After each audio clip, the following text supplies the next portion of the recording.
This is for John Sartorious. I don't think my pictures really conveyed how bent this thing is. I mean, not only if I'm lining this up right now, I'm lining the camera up parallel with the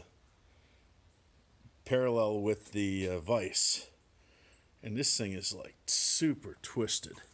Not only is it twisted, but this is, you can actually see where it is buckled from the stresses being applied to it, and this has got a big sweeping curve to it. And this one, not only is it buckled, but you can see the curve here, it's actually twisted in, so this whole thing is like really cocked. Now, when I say that, it's not fatal.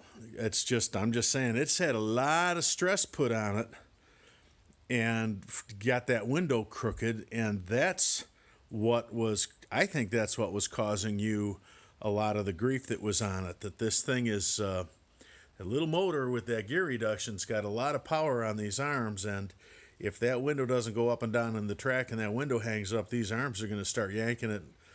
I'm surprised it didn't break the glass or break something with it, but I am going to straighten this puppy out and get it back in and get the arms lined up with the tracks so that there's no binding. Now, what I was talking about before was this little pin here slides into the horizontal grooves that are attached to the plate on the bottom of the window in the Studebaker, and they had the company had a little square felt block in there, and I thought, well, geez, was that supposed to be there?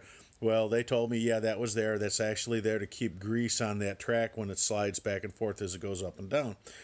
But the only thing that was keeping this in that groove was that little clip that was on there. So I actually got it, and it's spring loaded. It's got some give to it. So when you put this in there, this actually rides inside. But what I did is I put a washer on the inside of it so that it would retain this thing in the clip and not just have the clip be the only thing to hold it in there.